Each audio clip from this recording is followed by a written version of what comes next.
right, guys, welcome back to the Side Dish Podcast. I'm your host, Aaron Shin, joined as always by my co-host, Jay Lee. Hey. And as always by James Chung. Ladies and gentlemen. With his signature catchphrase.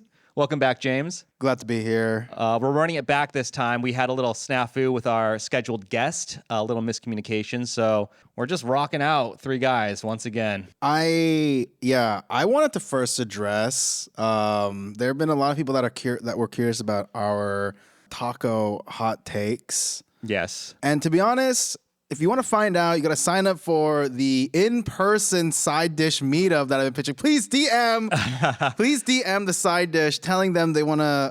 They should host a meetup. We got one person who literally said that to us, Jay. I don't know if you caught that. Really? Yeah, someone commented on something or messaged us. I can't remember, but they said, "Do the meetup, do the McDonald's meetup." So one person for sure would come.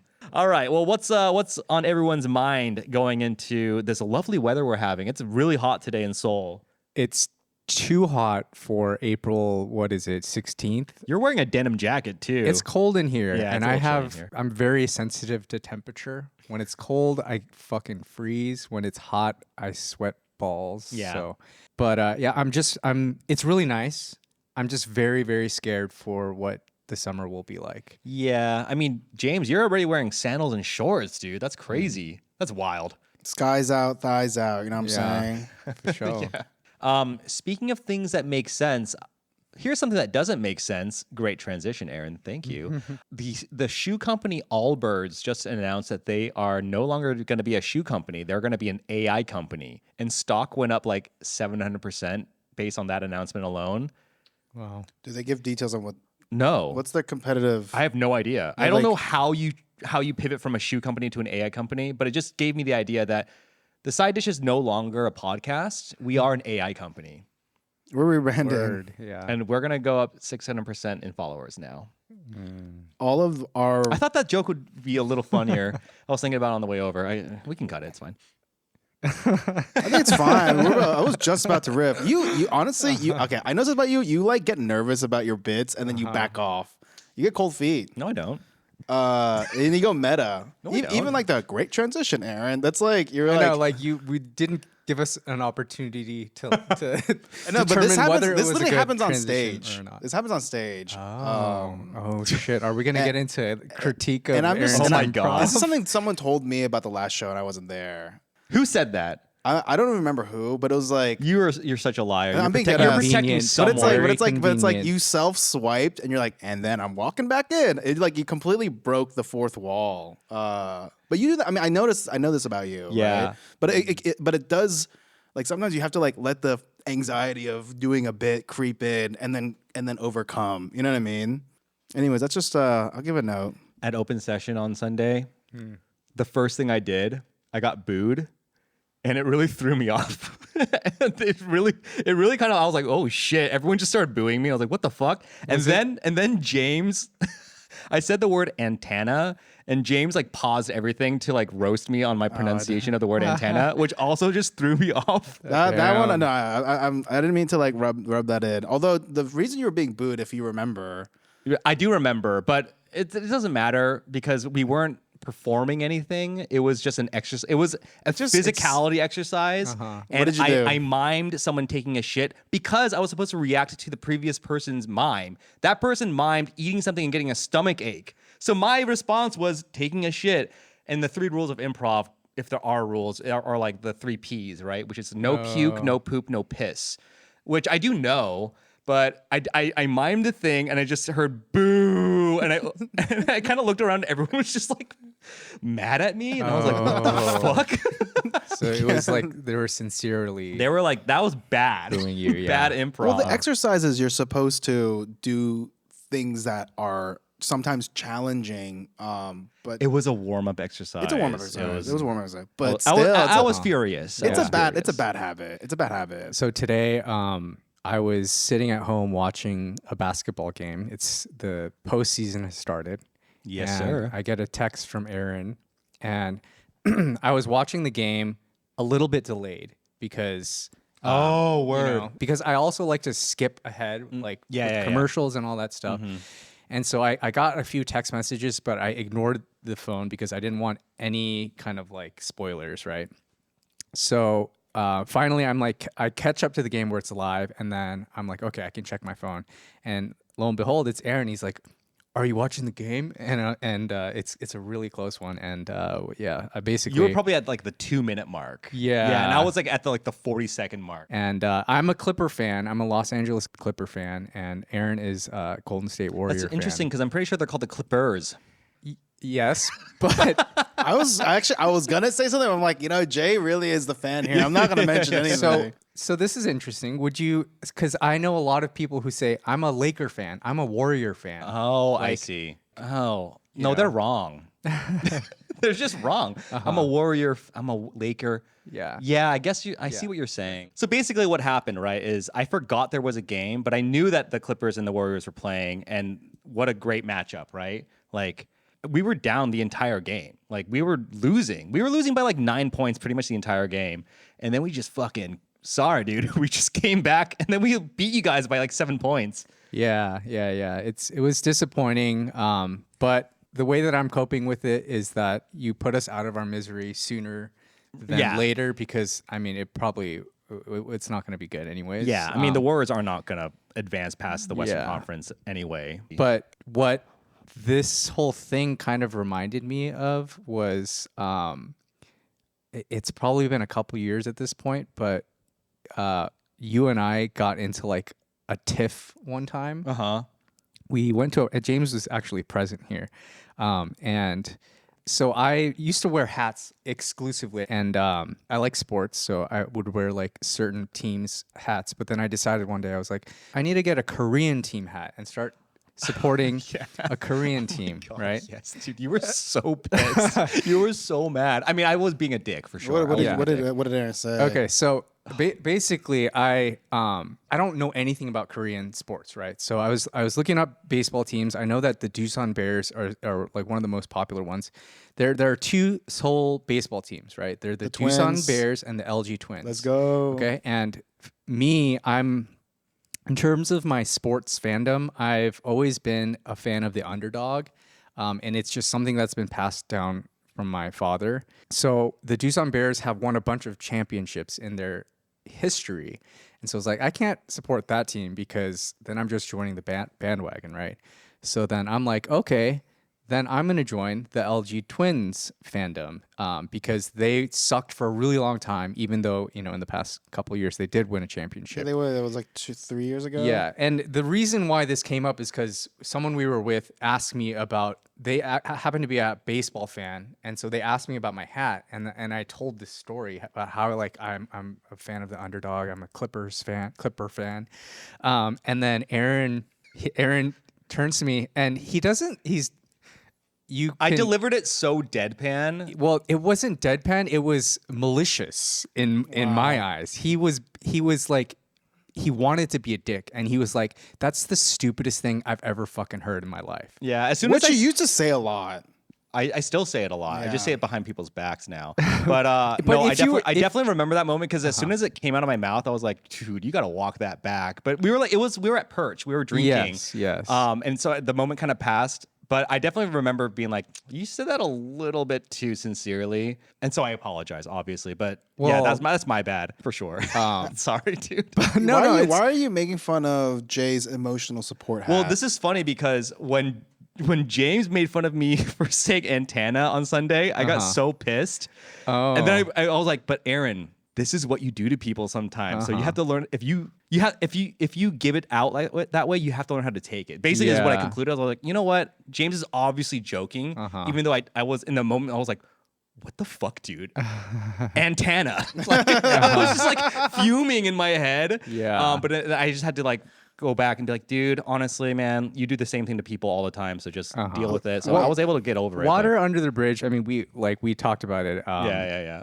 But if I were to tell you about why I'm a Clipper fan, like sincerely, or like one of the reasons, you would turn to me and say, that's the stupidest fucking thing I've ever fucking heard. Word. Oh, do you want to? I will, and I will. I promise I won't say that. No, you can't, because I think it's a lot stupider than the other one. But all right, let's hear some J lore. okay, so I do like the underdogs, and the Clippers are famously one of the worst, if not the worst franchise Terrible in team. basketball history, right? And growing up, I never went to any Laker games because they were exorbitantly expensive, and so the only ones that I went to were Clipper games, and so that's one part of it. But then another part of it was like in 8th grade or like I don't know, around then we read the book The Count of Monte Cristo, right? And I really liked that book. And one of the themes in it was that I remember, and I could be totally wrong, is he goes through all these like hardships and then comes out on top and like experiences happiness. And so one of the themes to me was like, in order to achieve like true happiness, you really have to sink to the bottom of the bottoms to be able Right. to really appreciate the highs of the highs. Yeah, right. yeah. And so then in my head, I was like, okay, the Clippers suck so bad. And if I start following them now, when they actually win a championship, then I will like be truly like, I will really experience true joy. Yeah. Because if I join the Lakers, I mean, they have a history of championships. At the time, they were really good. Right. And so you're thinking like you buy the stock at the very bottom in order for the highest return or something like that. Something like that. You're doing yeah. like a high Wait, risk. let me just say, dude, that is the stupidest fucking thing I've ever heard. Oh my god. Now we're beefing. Yeah. All right, who wants to talk about the Trump meme, the Jesus Trump meme? Okay, moving on. You know, I heard that there was he I called did him. it again. God damn it. You see. Oh, I see. I was about to respond. But so I heard that he called himself a doctor. Did you hear that? Yeah, he was healing a patient Well, or they're something. like, in the well, meme. so he was like, why did you like have post this image of you like seemingly as like an edited version of Jesus Christ? And I think it's loosely like I thought it was being portrayed as a doctor or something like that. Yeah, but you look at the photo and he's clearly No. dressed as Jesus. Yes. So I think that people were speculating that someone, like maybe it was like Caroline Levitt or something, was like, tell them the photo was doctored. And then he heard, I'm a doctor. No, Yeah. because there were, and I don't have the examples, but I did see like someone talk about it, but there were like examples of not like necessarily homophones, but like similar sounding words that he misinterprets and then like uses that as the like justification. And it sounds like really insane at the time. Yeah. And that's like one theory I heard, which is so insane to me. Yeah, it is insane. It's insane that people like, for as long as I can remember, every president has been called the Antichrist, right, by the opposing party. But this is the first time where this is pretty clear evidence that this guy is maybe an Antichrist. There was a recent Wired piece about that. Like a lot of conservatives are calling him the Antichrist. I haven't read the article. I Yeah, just saw we're not passing. political here at the side dish. Sure. I did see a clip of him being interviewed, and they asked him like what his favorite book was or something like, or he was just saying like my favorite book is the Bible, and then they're like, can you tell me what your favorite passage was or something? And he's like, oh, that's too personal. Like I don't want to get into how about the it. New Testament, the Old Testament? Yeah, both and he's equally. like, both. Yeah, he's like 50-50. It's like, Yeah. get the fuck out of here. Yeah, we're getting like desensitized to how insane Yeah, and that's it really is. That's insane. that's terrible. Like we shouldn't be desensitized. Yeah. By his Also, he can't even think of ridiculous another book besides the Bible. Like that's nuts to me. I think the way I remembered it was like someone asked. I think it was just like a broad question of like, what's your favorite book in the Bible? Oh, your favorite book of the Bible? Yeah, And he's like, and then he probably was like, it's my favorite book. And he goes, yeah, some people like talk about the art of the deal, and I say it's my favorite book after the Bible. And like he's like trying to like So like, the first, so he's trying to Bible art of the deal. He's Bible glazing, Yeah, like completely, but like has just no. He has like just like he like is unable to answer the question. It's an old clip. It's an old Yeah, clip. I mean, he knows that a lot of his supporters are followers of What's your favorite? JC. Yeah. What's your favorite Bible? Was it verse book? I don't know. they're different things. What's No, your no, question? I Is it don't book remember or- I don't know what question he was asked. Genesis, Oh, okay. because it's the most based in truth and facts. Yeah. I'm a big fan of Ecclesiastes. The Book of Esther. We support strong women. Oh my God. That's a good answer. Yeah, Yeah. actually. Well, you know what's not my favorite book? Habakkuk. Hell yeah. No, listen. I support strong women. Next, Name 3 women. Condoleezza Rice. Wow. Ruth Bader Ginsburg. Wow. The first one. You Oh, named is really the strong. You're just naming Republican, strong yeah. women. Incredibly powerful Serena women. Williams. Scarlet Witch. Did you guys read? I'm gonna circle back to AI just because like I read that New Yorker article about Sam Altman. Do you guys like check it out, or did you get any information about this? So the New Yorker Educate did me. like a big, not even want to say like investigative piece, but they interviewed a lot of people about Sam Altman's the allegations that he's like a sociopath, he's not trustworthy, all this stuff. Is anyone surprised? Not really. And What else did they say?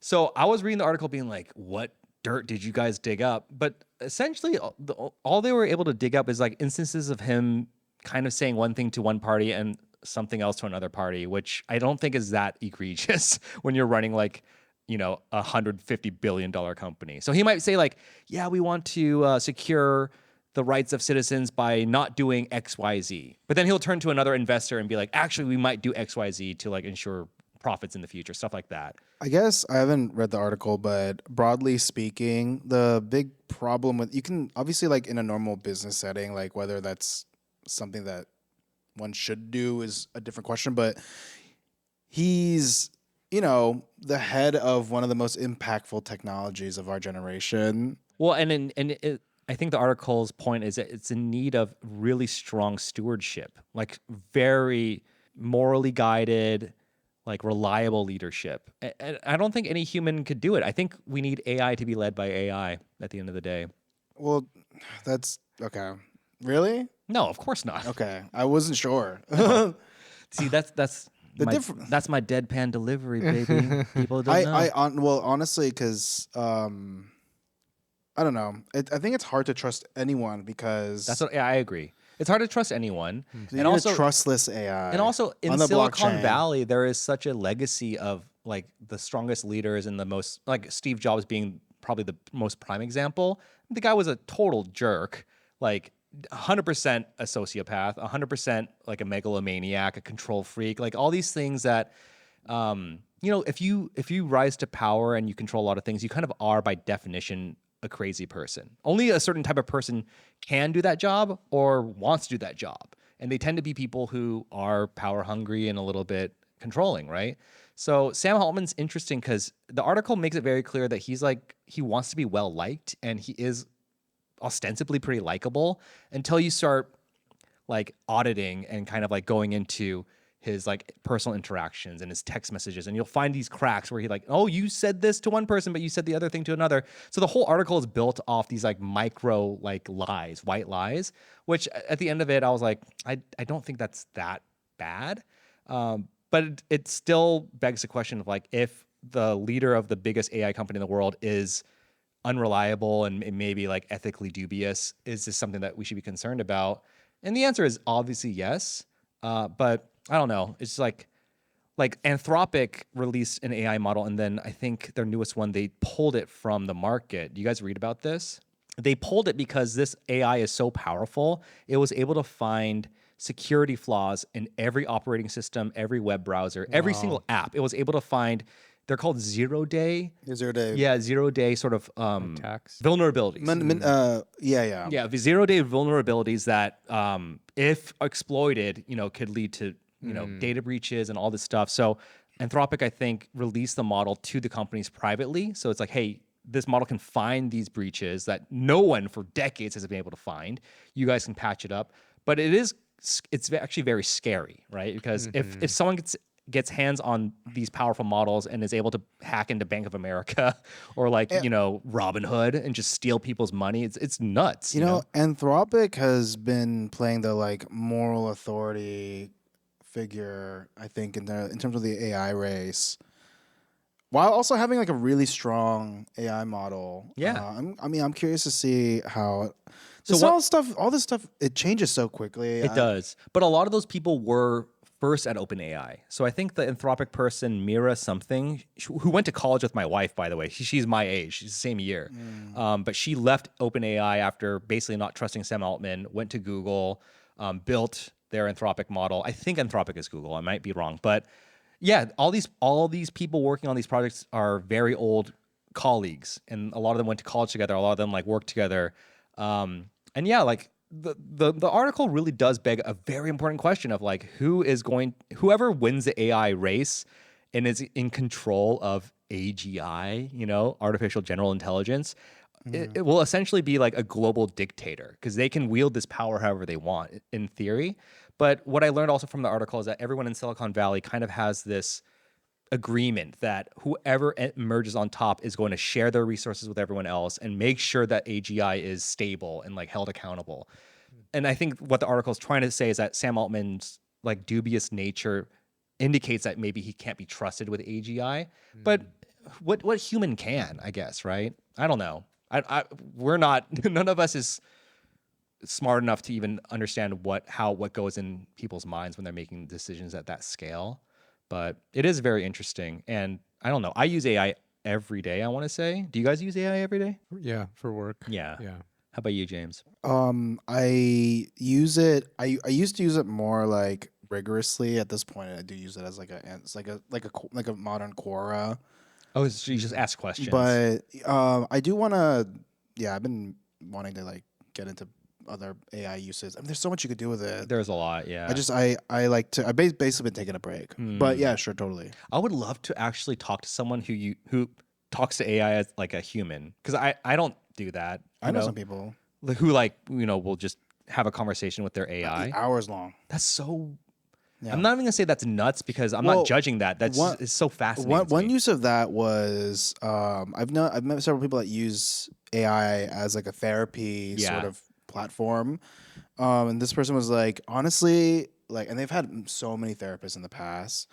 They're like they're trained on the same like techniques as therapists, and so they're asking the same types of questions and all this stuff, but like without the human bias, I guess. But I've heard of instances where they like someone will have really intrusive thoughts where they'll want to go on like do like a school shooting or like harm themselves, and AI will encourage validate that. No, that's and it's fucking insane. Yeah, that's a great idea. No, AI psychosis is totally a real thing. Yeah. And I feel like I have seen glimpses of that sometimes too, but obviously like that's the whole deal with trying to find AI like safe guardrails or whatever. Yeah, and also you can make the case that people go insane for a lot of like a guy reads Catcher in the Rye and shoots John Lennon. You know what I mean? Like the people go insane for a lot of reasons. AI is just another one, right? So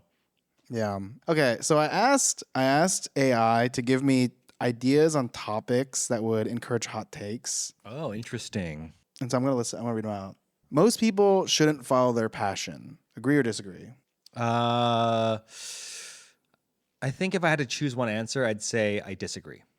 I agree with Aaron, and I will say disagree. But also, my answer is it's going to be nuanced, and it's going to be like I could qualify that answer with like, many examples. Yeah, well, no, it's like do it, but don't quit your job and do it like right off the bat. It's like if you're really passionate about something, like do it a little bit on the side, and then maybe if it gains steam. I think it depends on the passion. I agree, but also there's nothing in that question was indicating that you had to do it for money or you had to like put your life savings into it. Like follow your passion is a general statement, right? So absolutely follow your passion, but also like put food on the table if you have a family, like pay rent, like whatever. But even then, I mean, if it's just like a fully monetary thing versus like it's just a weird passion, you should not follow it.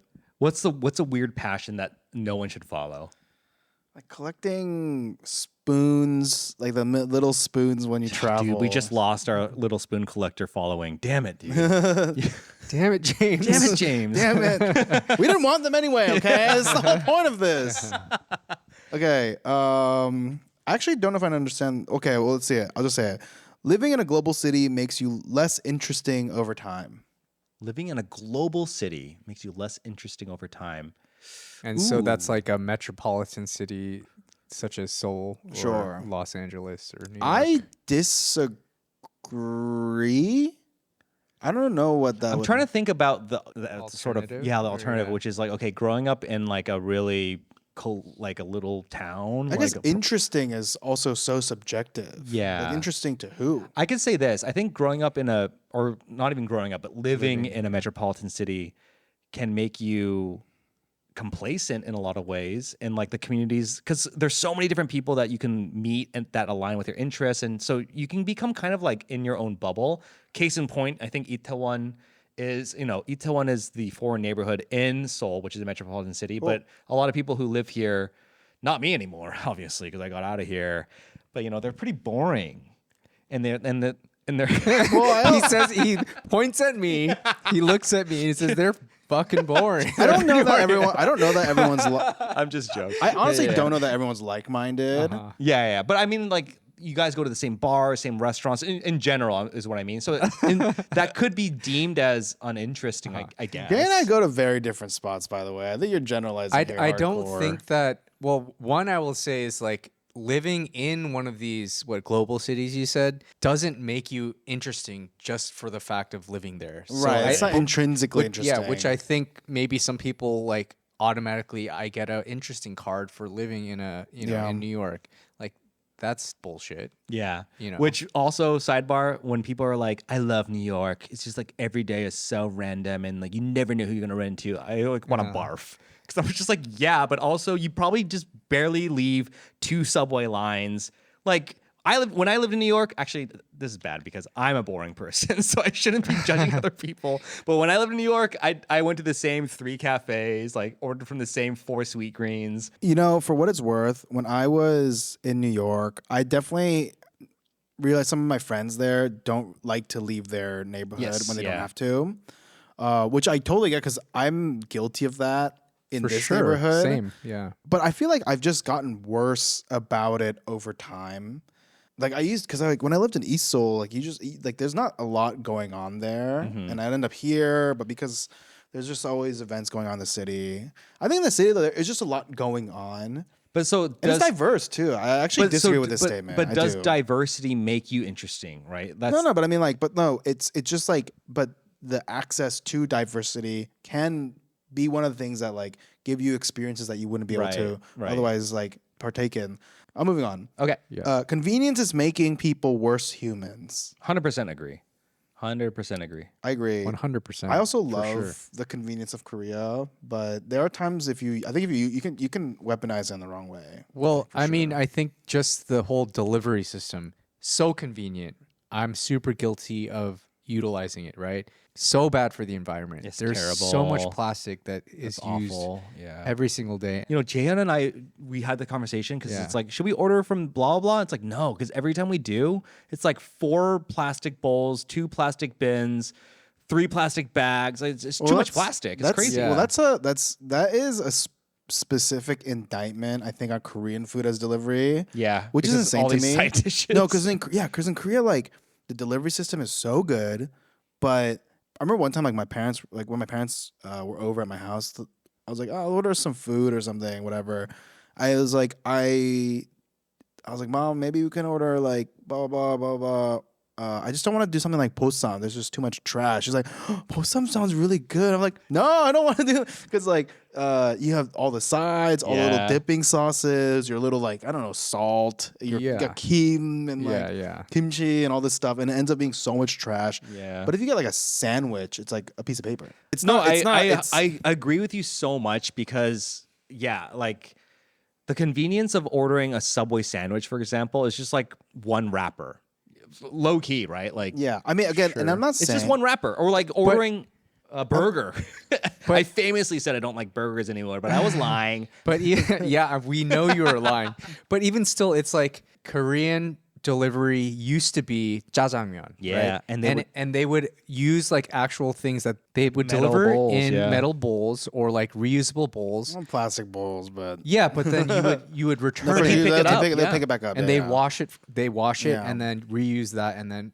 But nowadays for restaurants, it's more convenient to just use, and also cheaper to just use plastic. And Yeah. And so that's another thing of convenience being bad for the world. I agree. So, yeah, No, I agree. think broadly it's objectively true.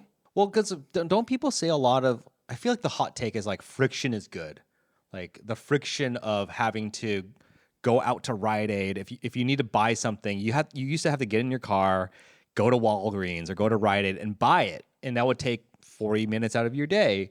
And now you just on Amazon or Coupang, you just get it the next day. As having a kid, like Jay and I joke all the time, it's like, how do parents do it? Like, because there's so much stuff that we have to order for our son, back in the day.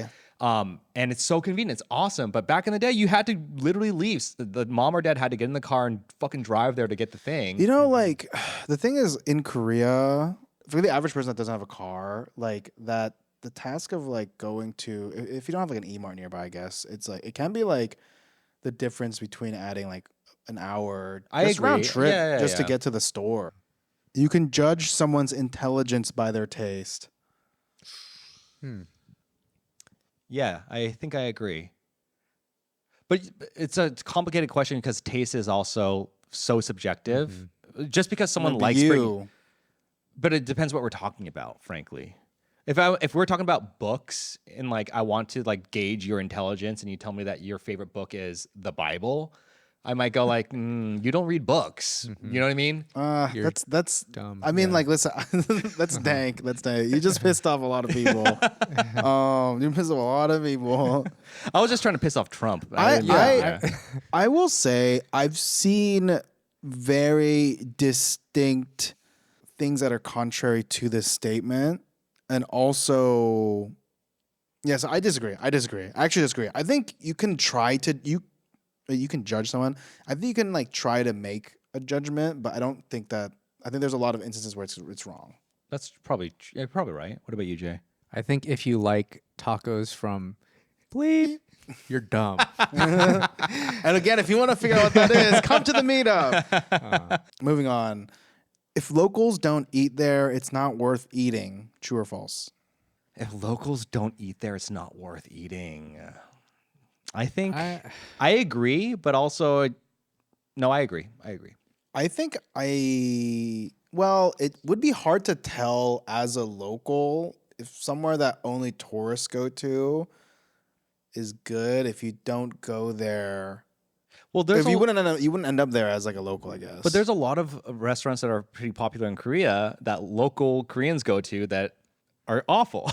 Right? I mean, we just talked about blank, right? That's a great point. And also, I'm very sensitive to this subject because people in our friend group were talking about one of our beloved restaurants, which has now been like inundated with TikTokers who. We're not dropping that. Are we Hell gatekeeping? No, never. Yes, I'm gonna gatekeep because fuck that. Wait, shit. I actually do want to know. We'll tell you after. Okay. We'll tell you No, after, I don't. I didn't like, want to. Actually, I was just, thinking about bringing this up because it's just didn't. Terrible. I don't know. I don't want to. I've like moved away from gatekeeping, but then also seeing this, one of our favorite spots just like have a line at the door in our neighborhood. Well, I think there's a difference between like gatekeeping. Like if James was like, "Hey, can you recommend me a spot in like your area?" and I gatekeep it from James, that's different than me like blasting it on social media. Yeah. Well, so basically, this place, beep beep, is I saw it on TikTok recently with like, I don't know, maybe like 100,000 views on the video, like some thousands of likes. It was like somewhat, it had gotten some traction. It wasn't like super viral. But then like a few days later, my sister comes into town. She's like, I want to eat at beep beep. And I was like, let's go. I'm down. But also I saw this TikTok about it. I feel like it's going to be booked. And sure enough, there was like a line at the door and I was just like, there's no chance we're eating there. But for example, and I think for me an example is like there's a lot of like there are a ton of people online recommending Myeongdong Gyoza. Yeah. But then there's a bunch of people that are like it's overrated, blah blah blah. I mean, I love Myeongdong Gyoza. I love that place. It's so good. I think it's great. Yeah, I think it's terrific. And also like my mom loves it. Like she like like she's eaten there for like decades. Yeah, I love it. Yeah, same. I think it's fucking awesome. Yeah. And I think it's so funny because there's like there are a lot of people that are like it's so overrated, like blah blah blah. There's a lot of places that also do kalguksu and dumplings, right? But I think for me it's like their kimchi's good. their kimchi's yeah, hella their good. kimchi is good. Yeah. Yeah. Their soup is like oniony and rich. It's nice. Yeah. Beefy. Yeah. yeah. But I mean, locals. So to clarify, then we're saying locals going to a restaurant verifies that it's good, and if they don't fuck with it, you shouldn't go. Is basically what we're saying. That's our position. I think maybe the question only addressed the first half of your statement, Okay. which is that if locals go there, then it is verified it's to be good, good. yeah. Then It gets a stamp Sure, of approval. yeah. You're saying that, but there are examples where that's not the case, For sure. including Blank. restaurant name. Yeah. Okay. Privacy is dead, and that's fine. Privacy is dead, but it's not fine. That's not a hot take. That's not a hot take. Come on. My friend in New York, when I was visiting him, he was like, "Yeah, he first of all, he's like one of the most intelligent people one of the 3 most intelligent people I know." Thank you. Yeah. yeah, Yeah. No, but he was like, yeah, like he was like sharing his location with me on, like Find My Friends, just set to indefinitely. I have friends in America who are the same way. Which I found out is like way more common now. Yeah. At some point that like became a thing. It is, yeah. But he was like, yeah, I don't know. I'm just living post privacy now. Yeah, but it's not like he is inviting complete strangers, to know his exact location. I mean, I assume that he's Yeah, letting his friends exactly. know his location, which is not the same thing. That's Yeah. I mean, obviously it's like a little bit tongue in cheek, but I think it's yeah. Most friendships are based on convenience, not connection. agree. This is an interesting one. I agree. think. I agree. You think so? Yeah. Well, convenience. One convenience being proximity. Convenience being like it aligns with your schedule. Work friends. I think college friends. I think there's truth to it. I think what's like in psychology is the concept of the mere exposure effect. I think where just like seeing someone ingratiates you to that person just over time naturally. But on the other hand, like obviously, yeah, if you're, I think that that's not always true. There are people where I meet, I'm like, oh, this person. I mean, especially like when we first met, I was like, oh, dude, Aaron's really cool. It wasn't a convenience thing necessarily. Yeah, but we were neighbors as well, so there is that factor too. Like, Not necessarily at the time. You're right. I lived in Hannam and you lived in Itaewon. I was like living in the ritzy, really nice neighborhood adjacent to You guys were living so far from each other. It was like, No, but I mean, but you know what I'm saying? Convenience being like your college cohort, your high school. I mean, think about all the friends you had up until you were an adult out of college. They were just the 100 kids in your grade, basically. You know what I mean? Which is very convenient. You see them every day. but then like I would say, I feel like Aaron, you have a lot of college friends who you're still very close with, but like BU is a huge school, right? Yeah, There must be another reason why like you guys kind of gravitated towards one another. That's true. And you have maintained that friendship over time. I'm not gonna say that this take is like false because to a certain extent, I 100% agree. Yeah. But like the difference between convenience and connection, that it just sounds like I don't know if that's even the way that I would break it down. You know, like you can connect with people that are conveniently in your orbit. You know what I mean? Like now, would you have the deepest friendships? Like this comes down to like your soulmate, right? Like romance, like the people that you fall in love with and end up with, by and large, tend to be people that you see frequently. So that's why a lot of workplace relationships are organic, or college or high school sweethearts are organic, but they're not. I mean, how can you calculate the probability of them being your number one soulmate, the one you're most compatible with? I You know see what I what mean? you're Like saying, yeah. it's just like at the end of the day, I think life is all about just making a fucking decision. Frankly, if I'm being honest. So it's like, yeah, like we're homies, not just because like we're all friends because also we have similar interests and similar backgrounds. We share a commonality. It's not just like, oh, I see you guys in my neighborhood, so we're friends. It's not that superficial. No, that's the you know? only reason why. Like I feel like some people who go to sports bars a lot and they only bond with like these guys over like watching the game and having beers. not to judge those friendships, but that's a different type of friendship that might be Yeah. more like convenience based versus like content of character based. But we have so many deep conversations, the three of us, like all of our friends. I think we have really deep conversations that we get to really know each other. That's why we're friends. Otherwise, I don't think we would be, right? Yeah. You want to pick one? Your online persona is your real identity now.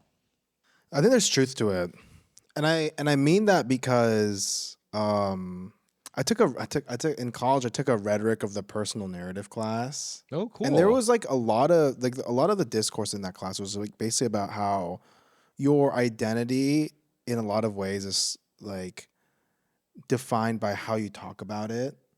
Yeah. And one of the ways we communicate now in 2026 is just like through the internet. But this is funny because none of us, at least on our private channels, we're not posting crazy content. You know what I mean? Like, we're not trying to like advertise ourselves. Well, that's at the all. thing. Like, I don't as much anymore, but I definitely used to post way more, right?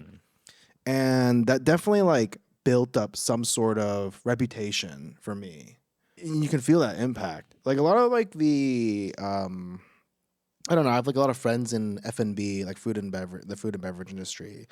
But a lot of it just started from my like posting and stuff, like or like posting online or writing like reviews or what have you, and it gave people like a frame of reference to like think of me by. Right? Yeah. It helped them shortcut into a way to like identify who James Chung is. Because otherwise, like without that, it's not like I own a restaurant or something. Like I don't have like a physical place to represent this thing that I care about or whatever. I agree because when I first met you, I definitely aligned your content with food. But it's funny to think of someone like Jay because like when I think of Jay's social media content, I think of ducks. That's the only thing I think of. Birds, just birds, broadly birds I think now. of him at the stream taking photos of ducks. Well, so if in that sense, then I would say accurate. But That's good. it's like that's only if you follow me and you actually see my stories. Yeah. But if you just follow me, then you're not going to see much of anything. Yeah, right? the question is really interesting because it only really pertains to a person who is online a lot, like who's on social media a lot. But then if someone's not on social media a lot, Are they a doesn't real that say person? something about their personality? Probably not. It just says that they're not trying to play the game, right? Which they shouldn't. So I used to post a lot on my personal channel. I never do anymore, unless it's like, you know, like maybe like today I posted something because I was just like, oh fuck it, we have a podcast today. Maybe I'll like let people know what I'm doing. But I mean, Jay, you remember the days, and James, you probably remember. I used to Yeah, post that's right. regular stories, like 7 a day, and I liked doing it. And I do think that those posts were a true representation of my humor and like what I'm doing. But so maybe I agree with it. Yeah, I do think the online persona is like a true representation to a certain degree. But I know a lot of people who are fake as fuck who post a lot on social media. So it's hard to say. I will say disagree for the record. I don't think I agree it's a true representation, but I think it very much affects I think your point might be it's a true representation of how you think of yourself, or which might be the truest representation. well, it's a true of all. representation of how people perceive you because it's curated by the things you create. Maybe or well, this is called looking glass theory, but it's a sociological concept that is, I'm not what I think I am. I'm not what you think I am. I am what I think you think I am. And that is very much what I think social media operates under. Like, you know that you're good at food, you're a good cook, you know a lot of F&B, that translates. You think, therefore, you are. That's not what I'm saying. But nice try. Yeah. But that's like a very age-old sociological thing. Sure. Yeah. And that's very true. And social media augments that, man. Like when I see some people, I'm not going to call out names because frankly, I think most people I follow what they post is generally a true representation of themselves. But it's like a curated, this goes into a lot of bullshit, right? But it's curated. It's like some of them make money from it, so they have to sort of serve their base. But especially if you're really attractive, for example, like it's not like you're not attractive. It's not like you're not charismatic, but you're putting that out there because you know it's going to get engagement and that's beneficial to you at the end of the day. I would revise this hot take to be like, social media is about are you getting out of it? So are you getting satisfaction from the looks or the views, which I used to. I used to love seeing people like and view my stories, right? But some people like literally get money from it, which is crazy because of course it's going to inform it. I used to care so much about that. It was like, especially when I was like uploading onto YouTube back like, I don't know, Wow. 18 years ago or whatever. You were on YouTube? Or like in 08, 07. What is that? Yeah, like. Damn, you were back in like Nearly 20 years ago. Yeah. yeah, like Star Wars kid days. I was like there Chocolate Rain era. I would like honestly around then and I'd get a lot of comments. Wow. I mean some of them are fucking vile. But I used to get like hundreds of thousands of views back in 08, you know. Whoa, And what kind of content? it was just me doing, vlogging. dude? I mean they're really cringe. Like I have them. I've never shown I'm like I'm at a Never seen point. one. No, I basically am like I will show my like either future wife or maybe revisit them with friends that were on the vlogs back in the day. But otherwise, like they're fully just only for the archives. For British eyes only. But Nice 007 reference. It's an Arrested Development. Okay. Oh yeah. but Mr. F. Yes, there you go. But I used to care a lot because it's like you would get a lot of, I don't know, you just have like people reacting to you like the moment you click the upload button. You know what I mean? I don't know what that's like. It takes a few hours for us to get engagement. So It was crazy. If we're lucky. Yeah, for sure. So I wait, mean, like, seriously, you're getting hundreds of thousands. I of mean, views? like in like my videos. Yeah. Day in the life of a marching band virgin at No. GMU. That is it's way too late. That is crazy. That is a crazy. That's just mean. I'm That's not even a sorry. bit. Okay, This is I'm sorry. mean. I'm sorry. No. It's I'm cool. sorry, I'm sorry. No, but I was in high school. I was in high school. Okay. So it was an early high school, right? Damn, you were like on that shit way back. Oh, dude, I could have had like blue hair and been just like a streamer. Yeah, if I yeah, just kept yeah. at it. But like at the time, it just was a fundamentally different space at the time. Yeah. It makes me think of that guy. What's his name? Is it Dax? Am I? Dax Flame. Yeah, Dax Flame. Because he's like the same era, like just posting him in his room. Like, Kind of that deal, yeah. Yeah. But he's been doing that same thing for like basically 20 almost years. 20 years Yeah. now, unchanged. Yeah, I Like know. he's been playing that character, and obviously like it's a character, but also it's like it can't be okay. So Is it a character? I feel like he's generally or like genuinely. yeah, it has to come from a place of self-awareness, right? Yeah. Okay. It's like I remember meeting Nathan Fielder, like Nathan for You or whatever. I also met him once. Yeah. It was such an awkward introduction. he's so awkward, Yeah. and it's just like what I expected just Yeah. having watched his Yep. stuff. Mhm. But obviously, like on TV, it's a little bit elevated, it's a little bit heightened, but it didn't feel that different, to be I agree. honest. I agree.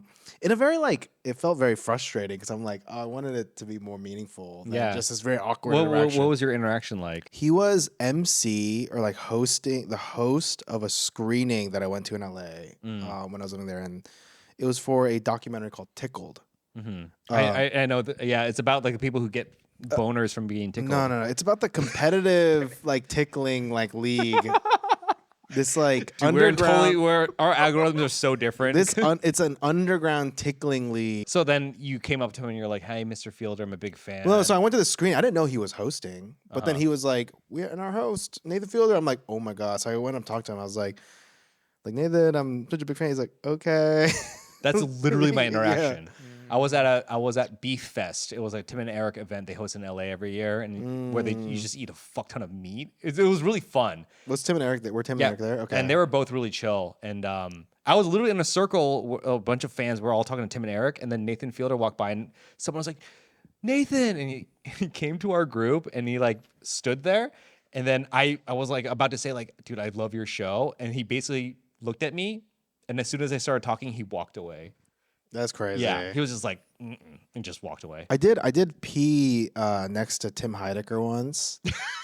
I was at a comedy club in Silver Lake in LA, and like I'm just using the urinal, and Tim Heidecker walks in and starts peeing next to me. I'm like, oh my god. Don't say anything weird. Yeah, don't say anything weird. Don't look. Or say something really weird. No, because the thing is, like, he lives like a weird life already. Like, I'm not trying. Like, the thing is, it's not gonna be that interesting. You know Yeah. what I mean? And then, and so I much ago, just you just maintain boy code, which Yeah. is don't talk to people that are peeing. Yeah, right. Unless you're really good friends, then changes things.